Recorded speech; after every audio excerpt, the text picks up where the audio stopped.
Israeli Prime Minister Yair Lapid sent a letter to United Nations Secretary General Antonio Guterres calling for him to disband the UN's ongoing open-ended commission of inquiry, as it's called, into last year's 11-day flare-up between Israel and Hamas in Gaza and what the Prime Minister termed, quote-unquote, anti-Semitic remarks made by one of the commission's members, Milun Kotari, from India.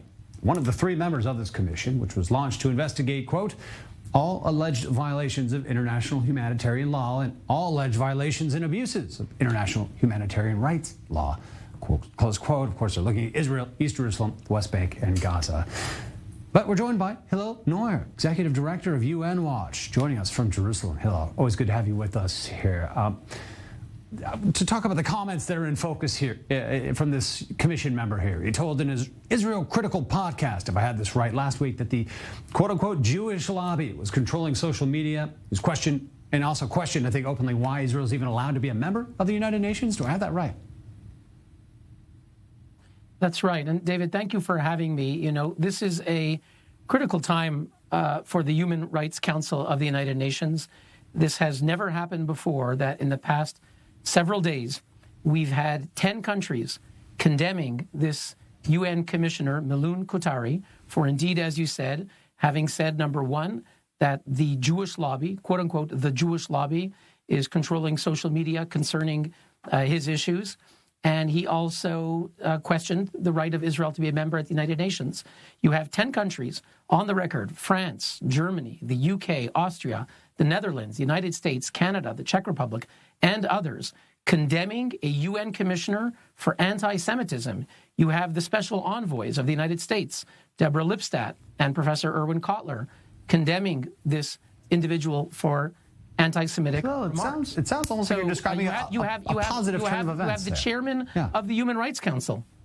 It sounds like you're describing a positive turn of events at the UN surrounding Israel, even despite this dark element that we start with here. Is that how you're looking at this? I mean, is this the reaction that basically you and others have been working to build in institutionally, that this type of thing shouldn't be tolerated at the UN, that it should be responded to with a heavy hand and harshly? Is that what happened here?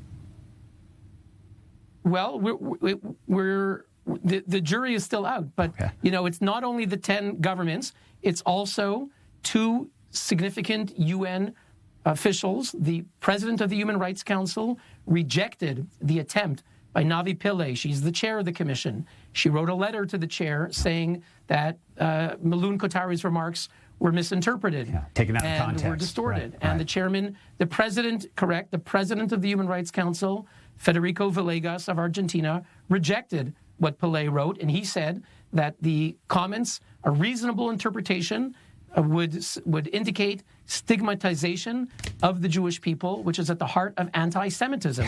This is the president of the Human Rights Council, not a friendly body. You also have, I want to note, the UN Special Rapporteur, the outgoing UN Special Rapporteur on freedom of religion, Ahmed Shahid. He's a Muslim, was foreign minister of the Maldives.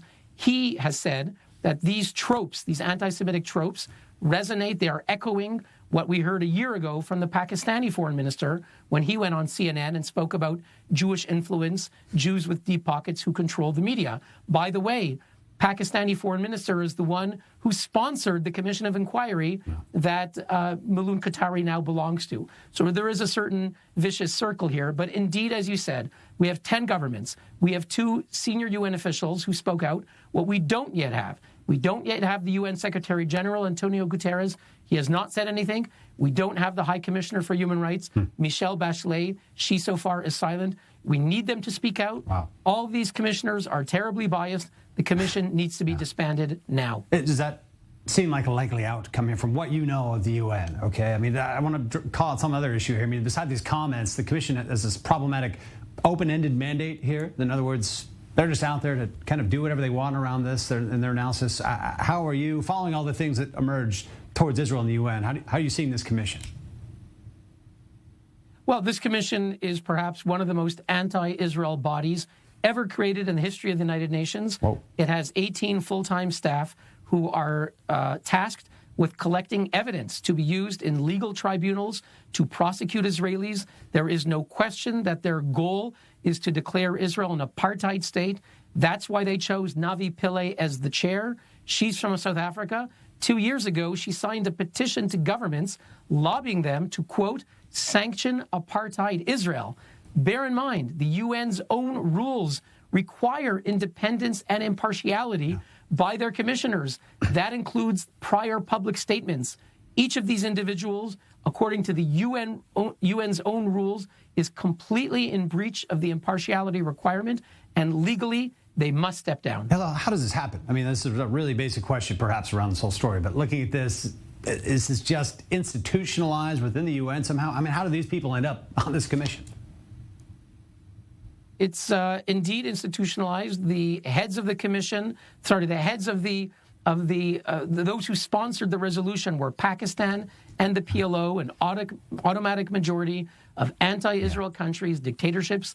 The Human Rights Council is made up of 2/3 dictatorships: China, Cuba, Venezuela, Eritrea, Libya, Pakistan. Wow. They're sitting on the Human Rights Council. They influence things, and sadly, these are the commissioners that they picked deliberately, and that's what we have today. And take a bit of a historical view on this. We see the letter from the Prime Minister, these condemnations that I was touching on before, these type of sort of group reactions by some of the most prominent countries in the UN here weren't automatic. So many, just really a few years ago, a decade ago. Do you see positive progress in terms of how Israel is able to wage its battles at the UN? I mean, being so outnumbered, as you mentioned, by these major blocs. It's an ongoing challenge, and there's no clear trajectory. Governments that are more friendly to Israel can come and go. Canada, under Prime Minister Stephen Harper, was extremely friendly to Israel. Prime Minister Trudeau is friendly, but not the same. So governments come and go. We are drafting a resolution, David, to call for the disbanding of the council. What's needed next is the Human Rights Council itself has to adopt this resolution. The numbers are not there today, but we will be working toward it, and we need the governments to support this resolution and more governments other than the 10 that I mentioned to come on board. So much focus on this commission, but are there other things bubbling up right now at the UN on the Israel side of the issues that we should be watching out for? Well, unfortunately, there always are. Just last week, the Economic and Social Council of the United Nations singled out Israel as the only country in the world that had condemned on women's rights. It accused Israel of violating Palestinians' women's rights. And I do want to salute, actually, Canadian Ambassador Bob Rae, who took the floor quite articulately, as did the UK, to condemn the UN for that absurd singling out of Israel on women's rights. Absolutely absurd. Well, it is, on some level, a shame to see the international, top body of the international world here dealing with issues in this way. But I know that's why you're there, Hillel. So thanks for being with us. Hillel Neuer from UN Watch. Always good to have you on the program.